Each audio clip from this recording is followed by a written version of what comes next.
people, it's your boy Usmaan back again with another video, but this time it's a very special Q&A, as you can see from the title. I'm joined by my co-host, Coach and Benji. Boys, how are we doing? Good, brother. Feeling great, man. It's a big one today. How you doing? Look at the smile on your face, man. I know, I'm good. I've got the Man United kit out. Everyone always says I don't wear my Man United kit, but it's out today. We are joined by a very special guest. If you don't know, Manchester United correspondent for The Guardian, Jamie Jackson. How are you doing? Very good, thank you. Very happy to be here. Looking forward to it. Thanks ever so much. Thank you. Absolute pleasure. Thank you very much for coming on. Obviously, the show was meant to be at 7, but there was a reason why it was postponed. We're going to get straight into it. Obviously, wanted to get an update on the Rashford situation, and obviously a lot of people are going to be looking at the Rashford situation and thinking, you know, we've got 2 players now in quarantine, obviously Pogbas and I believe Wan-Bissaka, you know, the Maguire situation, which we'll touch upon shortly. Now we've got this Rashford incident. Where does this leave Ole as well coming to the season, as well as the Rashford update itself? Well, yeah, with regard to Rashford, as I understand it, yeah, it's an ankle problem. He will report for England next week or whenever it is, but he's expected to sort of leave. That's the procedure because of this ankle problem. But I don't think there's not too much concern about it. In a bit of rest, and he should be okay. So, and what I would say is, you talk about Wan-Bissaka and Pogba and Rashford. Well, with Rashford, look at it as like he doesn't have to report for England. You know, fan, you know, so he's not going to get injured there. A bit more rest, so actually a little bit of a blessing. I'm sure he wouldn't necessarily think that, but yeah, as I understand, it's not that not that serious. You know, there's not much concern about it. So yeah, I mean, the Pogba and Wan-Bissaka thing's not great because they'll have to self-isolate. Yeah, minimum 10 days. Not completely sure where Paul Pogba was when he, you know, so if he was in France, for example, when he had the test and was tested positive, then I think it's 2 weeks. If it's here, these shows, I think it's 10 days. But they'll still train. It's not ideal because pre-season starts for your club on next Wednesday, the 2nd of September. You know, so they're probably going to each of them miss about a week-ish. It just depends on the actual details. Yeah, obviously, you mentioned in terms of it just means Rashford's not going to be a part of the England camp. Sir Alex Ferguson used to notoriously, you know, pretend that players were injured to miss the England camp. So, as a United fan, I've got to say I'm happy that it's not as severe first and foremost. Obviously, I'm sure Rashford doesn't agree with us. But you have mentioned Ole briefly. I just want to talk about the book that you've spoken about, Ole, which will be released on the 29th of October. The book titled Red Apprentice. Can you just give us a bit of information regarding the book itself and the sort of inspiration behind writing the book? Yeah, so basically it's a biography of Ole Gunnar Solskjaer, sort of from when he was born, you know, until now. So it's about him growing up, how he got to start playing as a kid, going through the ranks that way. You know, how he sort of moved to United, obviously a lot about his playing career, 1999, obviously the goal. And then about his managerial career. Obviously, he was at United as a sort of coach when he retired, coached the forwards and had the reserves. And the inspiration really is there are 2 or 3 books about Ole Gunnar Solskjaer. There's not actually what I would call a sort of in-depth, exhaustive biography. And he's got a heck of a story to tell because whichever way you look at him, he's had an amazing life and sort of a sporting career in football, both as a player and now as a manager. And so, yeah, I mean, it's taken about 1.5 years to write. I have to say that this last season was a bit of a roller coaster because you're thinking, you know, in the sort of autumn, winter time, what is actually going to go on with him? Is he going to keep his job? And then Fernandes comes and kind of completely changes the picture. And so to finish third on the final, you know, more or less kick. I know you already 1-0 up, but Lingard scores that goal at Leicester. It's 2-0 and he kind of seals it. Kind of fairy tale's a bit strong because it's not only third, but you know it's better than fourth. It's better than not being in the Champions League. So yeah, I mean it's, you know, I've spoken to about 40 or 50 people from his life, whether it be players or friends or coaches, whatever, teammates. So you start to get a picture of the man. So hopefully, you know, people themselves will be informed a little bit more because I didn't actually know that much about him when I set sail on it. So, you know, as his biographer, it's interesting as you're going along because you're starting to learn more and more. So hopefully there's a little bit of interest there for people if they do happen, to want to read it. Yeah, just obviously before we move past that, there is a link in the description if you are interested in purchasing the book. And obviously before I pass it to Kojo, as always, make sure you drop a like and subscribe. And for those of you that are commenting Sancho update, I promise that is one of the questions. I've literally just got everyone spamming Sancho update. I promise you that is one of the questions. Just be patient. It's gonna come. Anyways, Kojo, over to you, mate. Yeah, so Jamie, he's obviously the manager for the next season now. Obviously, the hope was that he'll get United back into the Champions League, and he's done that. He's achieved that goal. So in terms of the running of the club, we always talk about managers now being head coaches and director of football being in charge of more getting the players and then feeding them to the players. What kind of role and responsibility does he have beyond being the head coach of the club? Does he have any say in transfers? How far does his reach go? It's a good question, Kojo. He has a massive say. In fact, he probably has the biggest say. If he doesn't want a player, he's not going to be given that player. He kind of has a veto. He's not the only person who has got a veto. Obviously there's other sort of football people there, but it really does have to be a player that Ole Gunnar Solskjaer wants. And I think kind of how that's evolved is last summer with the 3 players you got then. Obviously, I forgot Daniel James, Maguire, Wan-Bissaka. With those 3, I think, you can have debates about them individually, but I think all of them you could see why he got them, and he identified them, and that kind of sort of strengthens his position a little bit. And so, I mean, as I say, he has the biggest say. When Mourinho was there was the director of football decision to sort of recruit one. That's going back now 2 years, I believe. It was August. Yeah. I had that story for the Observer newspaper, our Sunday paper. I remember asking the question, well, what does Mourinho think about this? And the answer in essence was, well, he'll have to deal with it. And I don't think he's particularly happy about it. But then what's happened since then is the club has sort of evolved with regard to how they look at getting players. And so, the Solskjaer at the head of it, they're still talking about, there isn't as much talk about getting kind of, I suppose, a diluted version of this director of football. Someone that they would call a technical director, but there wouldn't be any overseeing position like, say, Bergerstein is at City. I mean, even at City, Guardiola is basically the main man. Even though they have a director, because I don't know what you 3 gents think about it, but for me, if you're a manager and you live or die by your team, winning or losing, and how it plays, why should you not be responsible for the players that you're given? Otherwise, better, is it? It's not really your team then. So I understand the reason. If you're talking about a director of football as someone who gives some stability and make sure that the right manager is recruited, say if Solskjaer leaves to fit in with how United want to play, and then that I think. But I think really managers have to have the final say, because, as I say, they're the ones who live or die by the results. It would be unfair otherwise. Completely agree. I completely agree with that in terms of, obviously, at the end of the day, it's Oli that's going to be the person losing his job, isn't it, really? Yeah. And United fans, obviously, of course, they go screaming first at Ed Woodward. I'm guilty of that as well, because obviously feel like Ed Woodward's not doing enough to help the team move forward in terms of spending and all that. As far as Ole goes, is with players who he wants in and out. When it comes to negotiating, is Woodward more in charge of that? And is there actually plans for a director of football? Because it's been spoken about, but we don't know. To take the second part of your question, I think that the director of football, you never know in football, but I don't think that's going to happen now in terms of an overarching position. Maybe a technical director.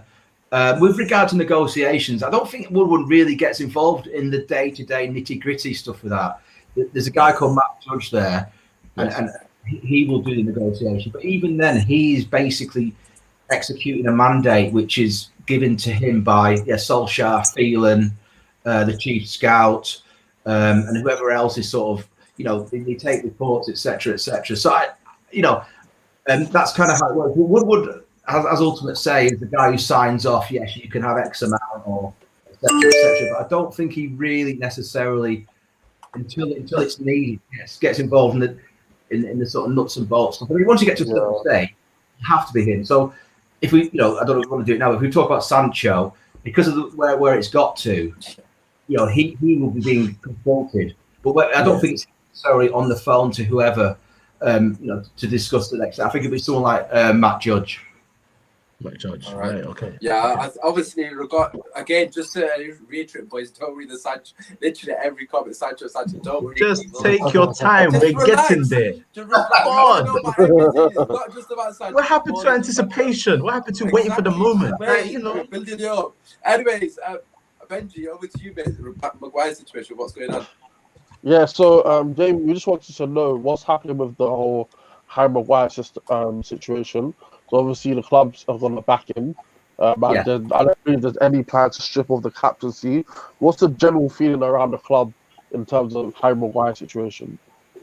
Yeah, I mean, I think it's a good question. I think basically they 100% or 110% believe in his innocence, as he's vehemently saying he is innocent.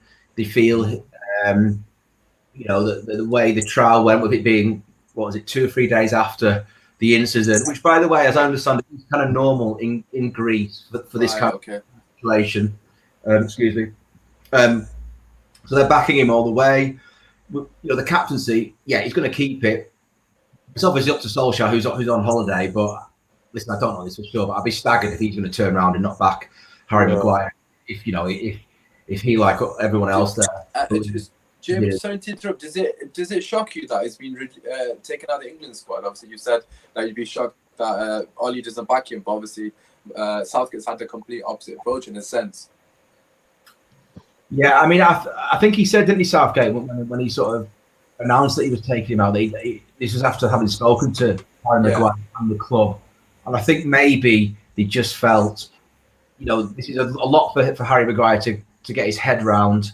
If he doesn't do England this time, it means effectively he's going to have, he's not going to be there next week. He's not going to be, sort of having to prepare himself. And I haven't been told this, but my reading of it is not that Southgate doesn't support Maguire. I think actually he's done it. Put it the way around it. I'm guessing if Maguire had said, look, because he launched an appeal the next day, right? So I'm guessing he told Southgate that when they talked, on the night. So Southgate knowing he's going to launch an appeal because he still believes he's innocent. I think if Maguire said, "Look, I really, really, really want to be in this squad," he may have retained him. Again, I don't know that for sure. Yeah, so I wouldn't say shocked. It's just an awkward situation. I mean, Harry Maguire is captain of Manchester United and basically England's #1 defender for Gareth Southgate. He's in his status and his profile is massive.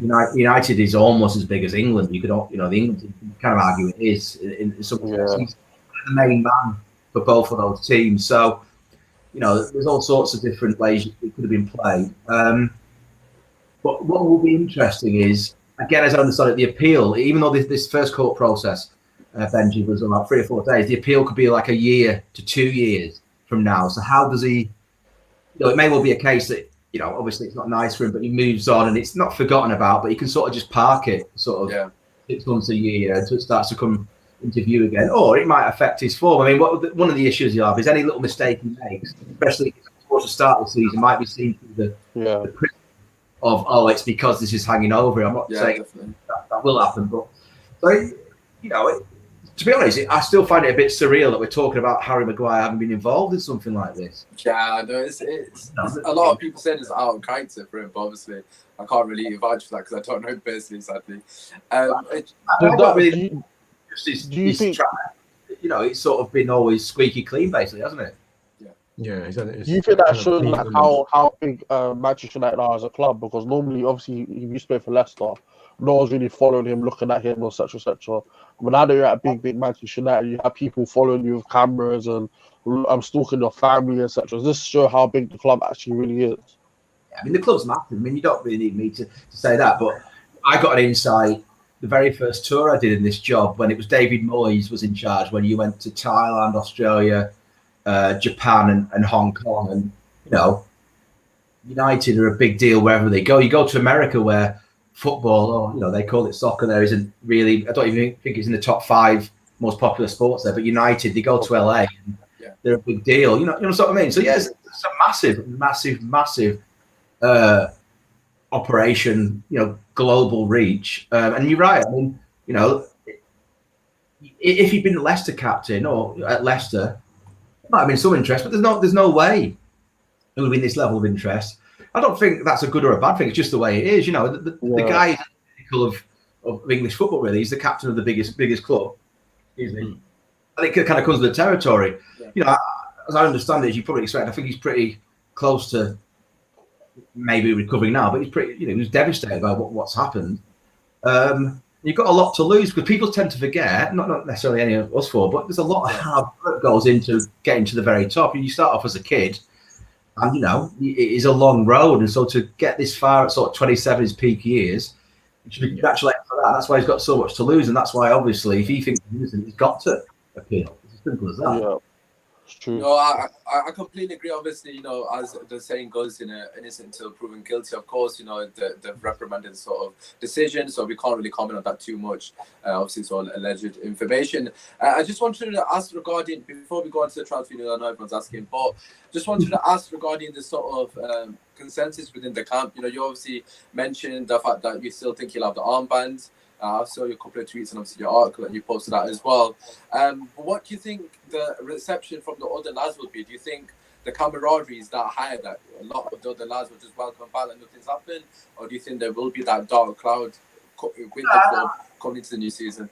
I think one of the big things that Solskjaer has done, and one of the reasons why you did manage to finish third, and you can obviously see the team's becoming better, is he's really restored a lot of good feeling there. You know, they kind of like each other. There's a good atmosphere, and at the forefront of that has been Maguire, because of the kind of personality he is and the kind of person he is, and obviously the player he is. And so, you know, I would be almost certain. Well, I know I would be certain that that they will support him in this, because if you're at Manchester United and you sort of done what you did last season, which was come through a quite difficult season and then finished third, Maguire's big part in that, and also he will have helped players there. You know, you've got to remember this as a senior professional.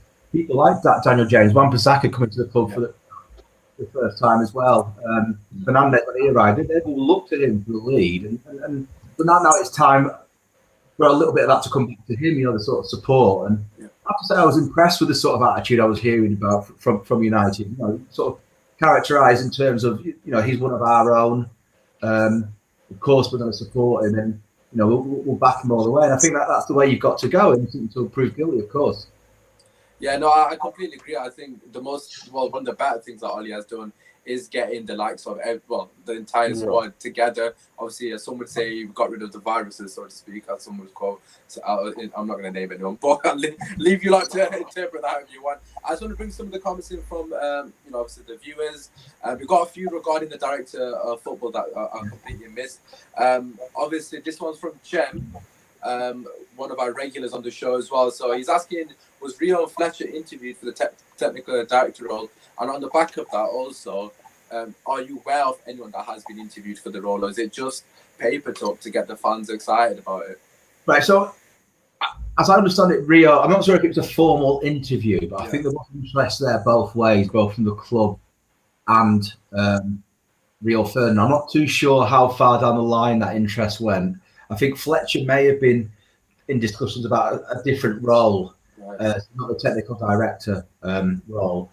I think in the end, and again, I'm not completely sure, Ferdinand might have been the one to sort of think it might not quite have been for him.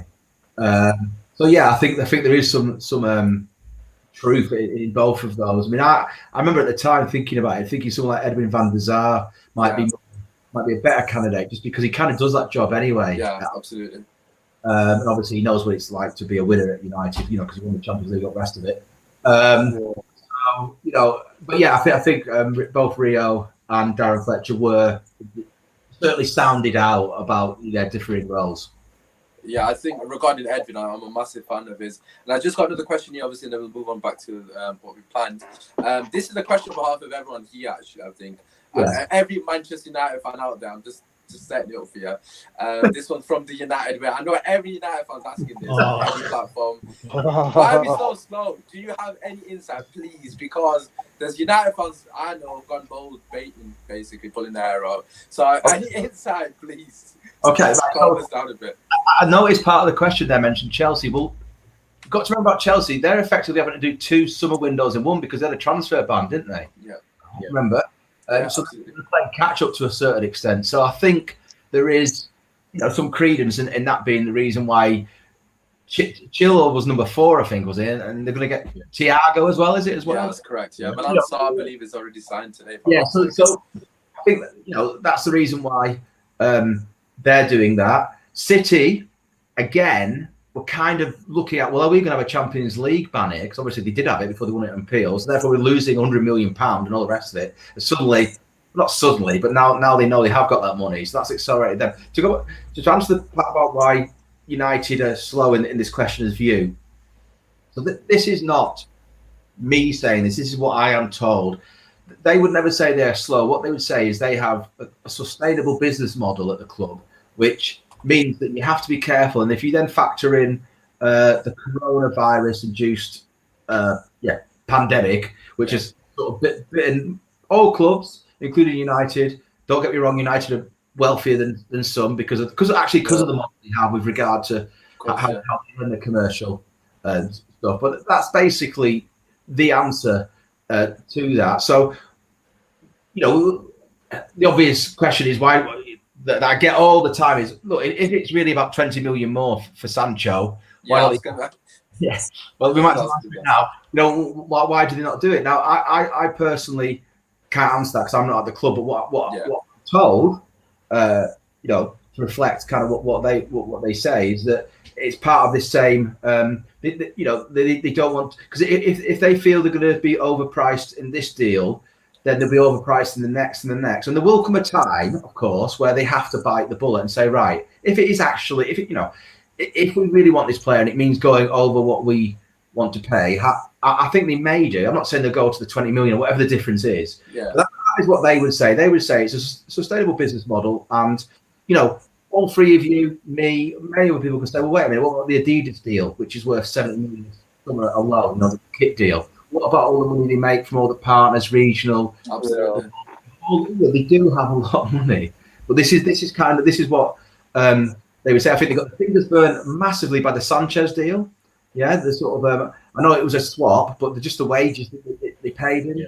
I don't think they want to go down that route again. I think that they have an issue with the size of the fees that Jadon Sancho's agent, whose name escapes me for the time being, I'm sorry, but is demanding. It's kind of why they walked away from the Haaland deal in January. Dybala as well, if I'm not mistaken, last year was a similar situation. Yeah, but certainly with Haaland and Sancho, Haaland, that's why they would say they walked away from it.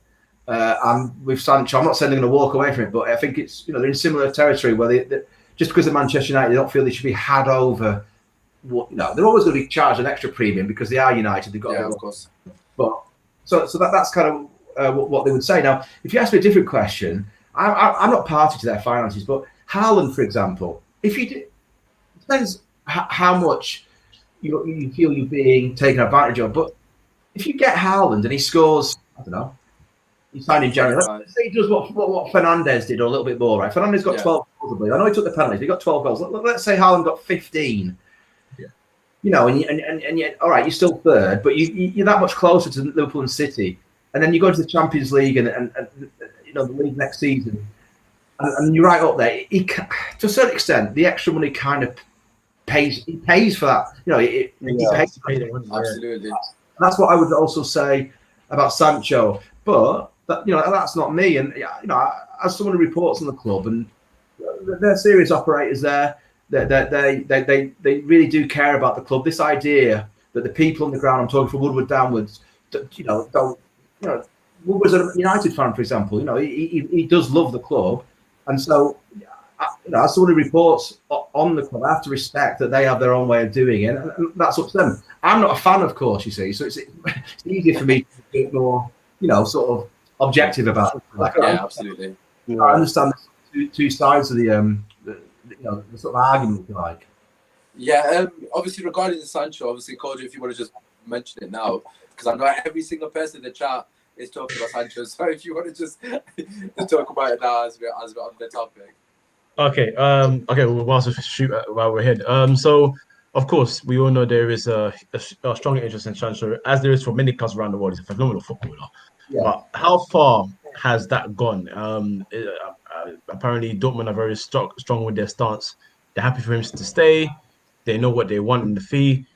Have United even got close to that? Are they trying to get close to that, or have they decided to just say, you know what, it's not the right deal? What is the latest on No, Jadon Sancho tonight? I think the latest is that they still really want to sign him. What I just basically said to you then, at the moment that they're reluctant or don't want to pay what Dortmund value him at, which I think is about 120 million. I might be slightly wrong there. Yeah. But and this sort of a bit like Fernandez actually in January, which I don't know if you recall, but it did sort of take its time, and it looked at one point like a bit like it reached a sort of stalemate. And they came from that, and what was interesting about the Fernandez deal was both Sporting and United in the end would say they got the deal they wanted because the way it was structured with add-ons for for the Portuguese club, meaning that they could say, well, we're going to get what we wanted, etc. Whereas United say, well, yeah, okay, but those add-ons are a little bit in the future and they may not kick in.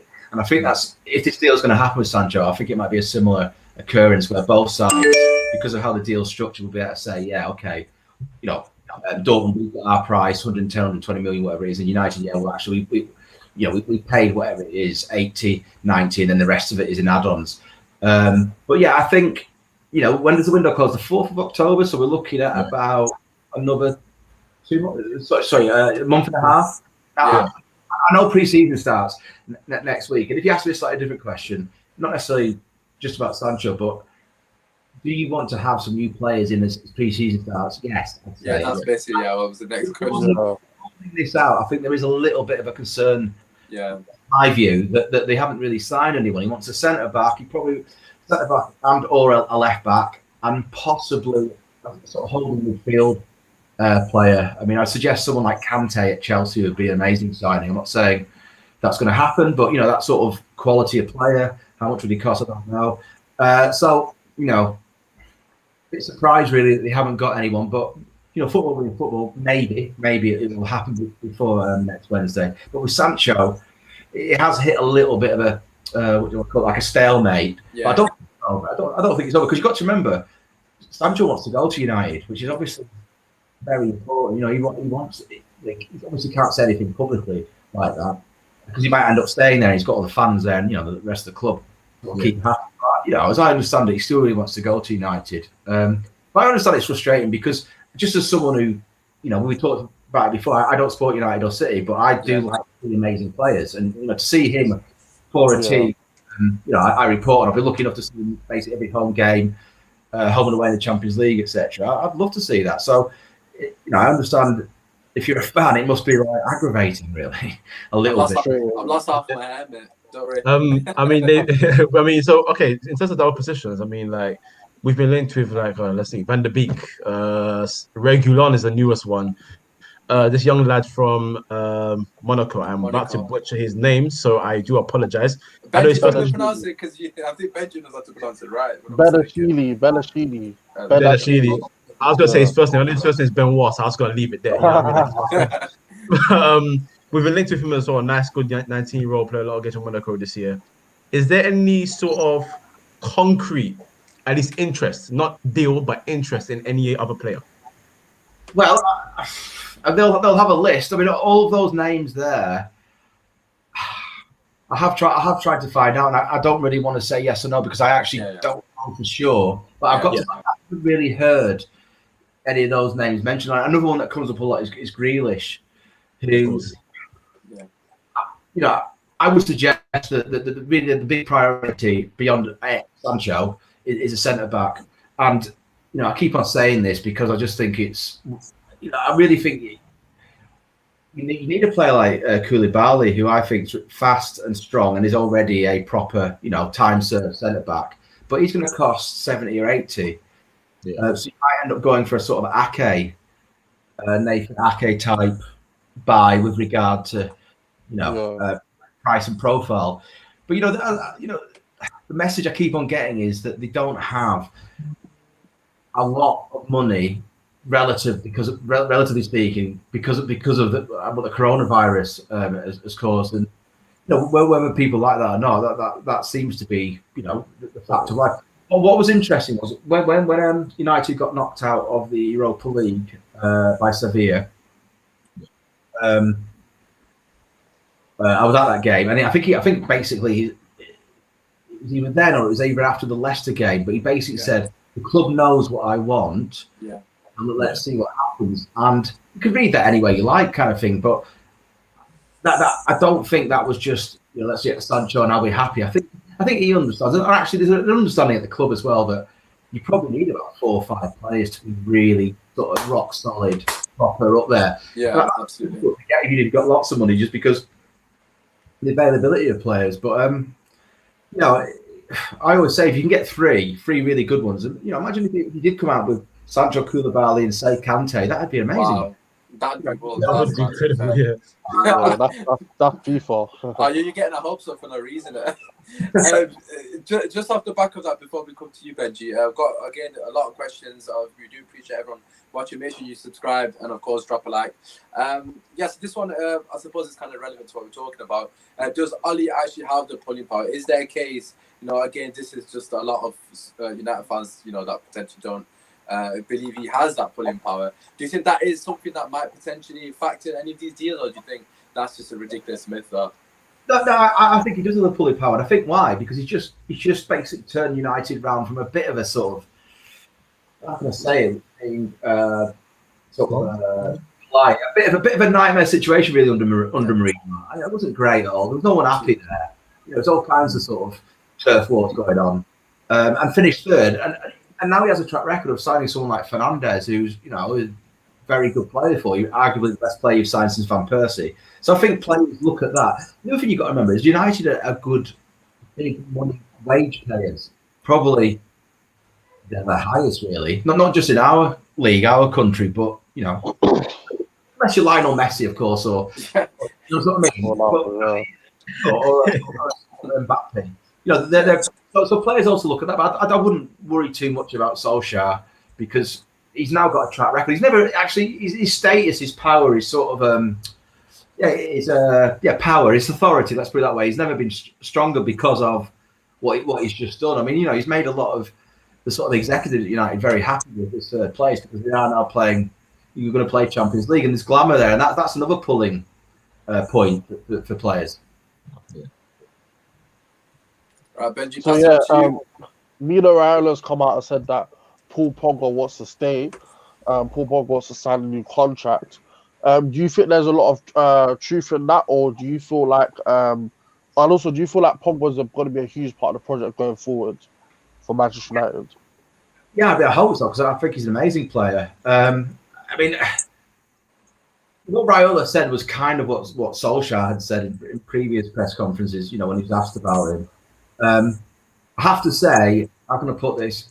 I'm not too sure there's too many buyers for him at the price they would want, and that's what I mean. So, Pogba for me, he's a big part of the project, but I sometimes get a little bit like, I wish he would just play a bit more consistently for you. Do you remember the first game back? It was when he came, after the lockdown, but he'd been in. Yeah, when he came on and he basically changed the game. Yeah.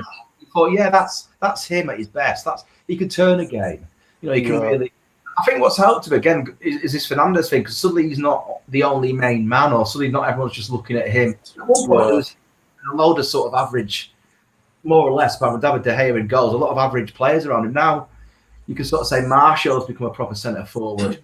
Mason Greenwood, wow! I mean, for me, he could be the best player there. Absolutely. He's amazing. Rashford, 22 goals. Suddenly Pogba could look around and there's a bit of a team forming around him. And I think that's helps him. So, as always with United, to be honest, I've seen, since Ferguson left in sort of 2013, obviously, the end of that season, won your last title. Each summer you get sort of like, I wonder if this is going to be it. But but having looked back, what Solskjaer did last summer with the 3 signs we mentioned before, and now with Fernandes, and if you can get Sancho and etc., and finishing third, and the way you're playing, and the feel-good factor, the fact that the players like him, all this sort of thing. It is easily the best position you've been in since Ferguson left. I'm not saying it's amazing or perfect. Yeah. Properly winning the title, I get that, but I think this is why this last week hasn't been great, because suddenly, Maguire's got himself in a bit of bother. I know he's saying he's innocent, but that's happened. Yeah. Wan-Bissaka, Rashford. it's just been a bit of a bad week. But I still think you should be the most hopeful. You should be since Ferguson left. But this is why it's important that you do get Sancho and you do get another couple of players, because you've got to build on this now. Sancho might not be available. If it doesn't happen, the Real Madrid might be in for him. He was in the Bundesliga team of the season at sort of 18, 19. Like last year, 2 years ago. He's a proper player. So I think it is quite important. If you don't get him, then you've got to get like a Koulibaly. You've got to get another really amazing player. We need to make a statement, don't we? Really, some form of a statement. I could almost make an argument. Actually, if you didn't get Sancho, I think you can ride that as long as you get one heck of a centre back and maybe a really good holding midfielder, because I think you've got the goals there. I think Fernandes can score more because he's only been there half a season. Pogba as well, He'll contribute more as well. Expect Rashford, hopefully, and Martial to do even better. So I'm not so sure that would be that much of a disaster. At the same time, I understand why he wants him. Yeah. Mm. So also in terms of like contracts, one big contract has been signed, I think, on the past few days is Dean Henderson, who a lot of Manchester United fans have actually been calling for him to start over David De Gea due to David De Gea's mistakes at the back end of last season. How do you reckon that's going to play out between him and De Gea for the season? Do you think one will be the cut goalie, or do you feel like it's going to be similar to Thomas Tuchel and Sorry to interrupt. My reading of it is that he could have gone back out on loan, to get Sheffield United, but I think he's decided no. The Euros are now next summer. Yeah, so he's had his first call up to England, this squad. And I think he just wants to try and fight it out. I think De Gea still starts as the number one. I think it'll take a few more mistakes, for Dean Henderson to get a chance in the Premier League, in what I would call a more important competition than, say, a Carabao Cup. But I think Solskjaer likes the idea that he's got, this fresh competition for De Gea. It's troubled me a little bit with De Gea, where he sort of said a few times, and I know he's got to say this to back his man, I get that, but I can't remember exactly what happened, but he made a mistake. It might have been the Spurs game, it might have been the FA Cup semi-final, it's Chelsea, the Mason Mount goal. But anyway, so you ask him, he's made another mistake, Ole. Would you consider leaving that? And the answer, more than once, is no, he just looked really good in training. Yeah. It's like, I get he has to say something, but training isn't a match, obviously, is it? Yeah, of course, yeah. Sadly not. You know what I mean? If you're letting in goals when it counts, it's not great. And that's a little bit of a concern. I think, he starts as number one, but I think Henderson may have a chance. Do you remember when De Gea sort of first was signed, and in fact, it was that season he won the title, he actually dropped him for Lindegaard. Yeah, Lindegaard. I remember. It was terrible start, wasn't it? Yeah, November, December time. And there was a game actually that he played in Lindegaard. I did it even though it was away, and he beat Reading, but 4-3, and that was the end of Lindegaard. But he had a bit of a chance then, and I think he might see that happening again. I think he wants De Gea to be, on top form and be the number one, because he was like your player of the season, wasn't he, for sort of 3 or 4 years? Yeah, but it wasn't just towards the end of last season, Benji. The season before, so the season when you finished under him, he's letting a lot now. So worry. It could be a headache for. It could be another headache for him. Yeah, there's a few questions. Sorry to interrupt, Benji. Regarding the Henderson situation, as you can imagine. Well, a question from Kevin saying Henderson can't be a cup goalie, and then Anthony kind of illustrating the same thing, saying Henderson shouldn't be number one. Obviously, should be number one. Sorry, and just to add to that, does it surprise you his wages? Because I'm not gonna lie, because I know a lot of Sheffield United fans, and even they were like perplexed at how high his wages were, given the fact that he still has to prove himself in a United shirt. But that's a reflection of being at United. When I said United pay a bit more, so it doesn't really surprise me too much. I mean, all I say is he did make some mistakes at Sheffield United, and it is a completely different kettle of fish. A bit like Kojo, you were saying about being at Leicester or being at Manchester United for Harry Maguire. Yeah. The side, you try and be a goalkeeper at Manchester United, everything is. That's kind of why De Gea got dropped in that season. Absolutely, yeah. And remember before Van der Sar came there, you had that run between Schmeichel and Van der Sar. You had, like Mark Bosnich, you had Barthez, Van der Gaal, Barthez, Ben Foster, Tim Howard. Tim Howard, yeah. Ray Carroll. You can go on. So there's no guarantee, and this is kind of what Solskjaer, this is why he's still going with De Gea, because De Gea has been there, done it, won the title with you, obviously keeps for Spain, etc., etc. But I don't think it's unfair to say that he doesn't seem to be quite the keeper he was, David De Gea. So yeah, I mean Henderson, I think he will be to sort of answer the kind of point of the question. I think he will be a cup goalkeeper, but he's that he's just been called up for England, and who knows, he may well end up as England's goalkeeper. But to do that, he's got. I think the ambition he's showing to sort of stay at United, say right, I'm gonna. And for all I know, because I don't know this, Solskjaer might have said to him, "Look, the first sort of series of mistakes David makes next season, you're in." He might have told him that. I'm not saying he has, but the point is, he has decided not to go back to Sheffield United, or wherever it might be, which you might argue is a bit of a comfort zone. He's gone back. He's decided to stay at his own club. So, again, another sort of fascinating thing to keep an eye on. Yeah, just off the back of the whole De Gea and Henderson thing, my first initial thought when I heard that Henderson signing is, well, what does this mean for Romero? Because obviously he's our cup goalkeeper. For me personally, he's too good to be a number 2 as it is, and now he might even potentially be a number 3. And also to add to that, there's a lot of speculation again, rumours, that he might be made as a make-weight for Grealish. I personally don't believe that. I think that's too far-fetched, but I'm sure she'll probably know better than me. I don't know too much about that, but what I'd say is I've never really seen him make a mistake for United, Romero. Yeah. So I'm not sure why they're not looking at him thinking, actually, I mean, maybe this will happen, but, why they're not looking at Romero and thinking, well, he's Argentina's goalkeeper. He's never made a mistake for us. I mean, he might have made the odd one, but I can't remember it. So why not give him a proper goal? Maybe it will happen. But yeah, it is interesting with Romero, because if Henderson's coming in, is he going to be the number 3? I don't know. It'll be interesting to see what happens there. For me personally, I can see him on his way out. I'm not going to lie. But obviously, like you said, it would be a shame because he's not made many mistakes. But obviously, speaking of people on the way out, again, speculation as always, it seems like Smalling and potentially Pereira, there's a lot of interest for both of them. Smalling, obviously, for Roma. Is there any truth in any of the stories for any of our players on the way out? Smalling, I think if he wants to stay, he can. I think Solskjaer wants him to stay. It's up to Smalling to a certain extent. I think that was how it was explained to me, last week when I was asking about this. Pereira was the other player, you said, did you? Yeah, that's correct. Yeah, Pereira. I don't know for sure, but I don't think he's really high up in the plans. In my opinion, I don't think he's quite good enough. I'm not sure he's even good enough really to be on the bench in your match day squad. And I think agrees with that. Benji completely agrees with that. He's shaking his head in approval. Yeah, I mean, he's had quite a lot of chances, hasn't he? I think. Yeah, he has, absolutely. I'm just going to add to that. Is there anybody else, obviously, that of course, I've not mentioned that there's any speculation regarding them leaving? Phil Jones, maybe Romero. As most United fans probably want me to ask you about them two in particular. But is there anyone else you've heard about? Well, Phil Jones, I actually don't know, but I wouldn't be surprised if. I mean, often it's about who you can get in instead, and with Ralph having gone. I mean, I think they think a lot about.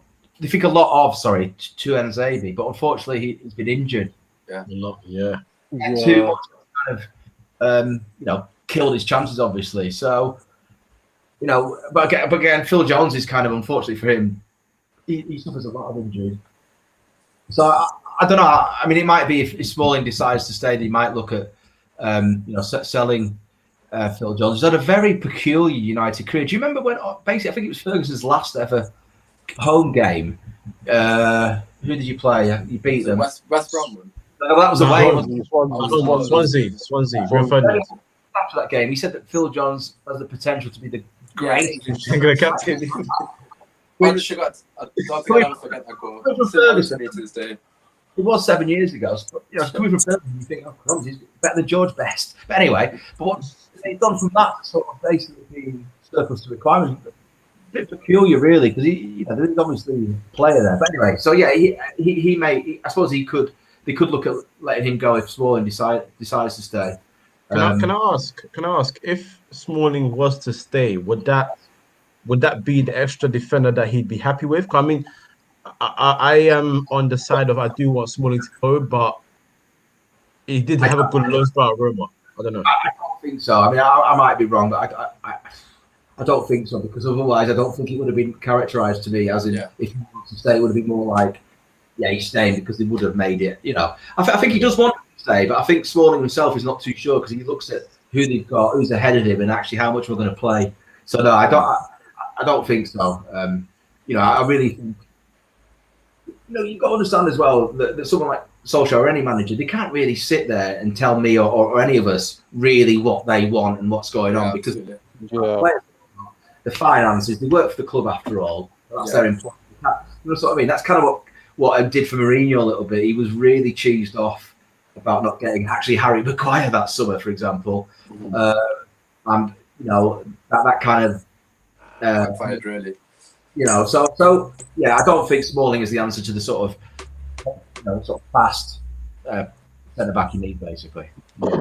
Yeah, and just to finish off, last question, I just wanted to get your sort of honest thoughts on, in terms of, obviously we touched upon it shortly at the start, in terms of how the club is being run, and in terms of your thoughts on Ole, in terms of, do you think he'll be the person to get us back? Because I know you mentioned briefly that this is the best that we've been post-Fergie, and for me personally, I would agree.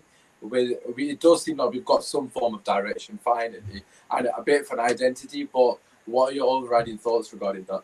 Yeah, no, this is why I think it's important to sort of, within reason, give Solskjaer whatever he thinks he needs to take, your team, your club onto the next level, which for me, the next level is close the 33 points I think you were behind Liverpool and the 18 to City, and actually be proper title contenders. And when I say that, I don't say you necessarily have to win it next season, but you have to be in it until April, May. Sort of properly like, wow, you've got a chance of winning this, because otherwise, what's the point? What's the point of being Manchester United? What's the point in managers? You've got to back properly, and I think they're going to try that. I mean, with regard to how I think the club's run, I know there's a lot of very bad feeling towards the Glazers and the owners, and I understand that. Yeah. On the level that I've never ever dealt with any of them. On the sort of level of the day-to-day running the club, I think it's a well-run club. Could they be better, or could they be better with recruitment? 100%. I mean, and this is the reason why I think you are in the best state yet. Because very quickly, if I go through the summers you had the Fellaini summer. Yeah. Oh my God, you're really bringing back some bad memories, aren't you, Jim? Oh boy, that was fun. Great, was it? I mean, and I'm being polite. Yeah. You had the Galactical summer. I don't know if I can't remember if that was the next one, but the one with Falcao, who's in. Di Maria, who basically, do you remember Di Maria joined you having written a sort of love letter to the Real Madrid fans saying he didn't want to leave in essence? I mean, then you had the other summers. Was it Schweinsteiger the following? I could go through them all. Yeah, of course. Really. Mourinho looked like he was going to do it a little bit with getting Pogba and Lukaku, but they never really seemed to be. It always seemed to be a little bit disjointed, or not a sort of actual vision. And I think now they do have a vision. They do have an actual sort of long-term plan. And whether it's Solskjaer or not, I think they now understand that the sort of they will. Listen, you never know. But I don't think you would ever see Fellaini again, for example. Nothing against Fellaini, but he's just not a United sort of standard. I don't think you'll have many United fans who disagree with that, Jamie. So that sort of thing, So, and that's why I think it is in the bet. But the problem is, of course, in that time, Liverpool and City have sort of gone like that. Obviously, the only thing I see is the season that City won the title with 100 points. I think Liverpool were 25 behind. The next season they were only a point behind. The 90 when City. So, it's possible, but you've got to look at Liverpool sort of recruited. They had Van Dijk basically coming along, and Salah and who's a really good Mane.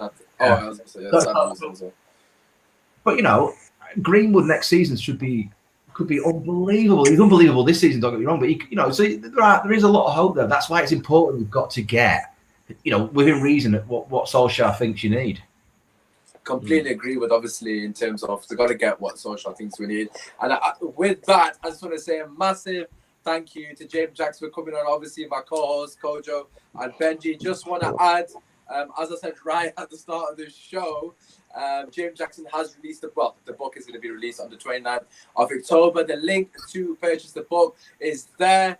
A lot of good insight on Ole Gunnar Solskjaer, our club legend, by the way, don't forget that. Our club legend, so make sure you show love to James Jackson. His socials will be in the description, as are the boys' socials. As always, drop a like and subscribe. Quite a lot of you watching, so we do appreciate all the support. But apart from that, it's been your host, Usmaan. Thank you very much for tuning in. Peace.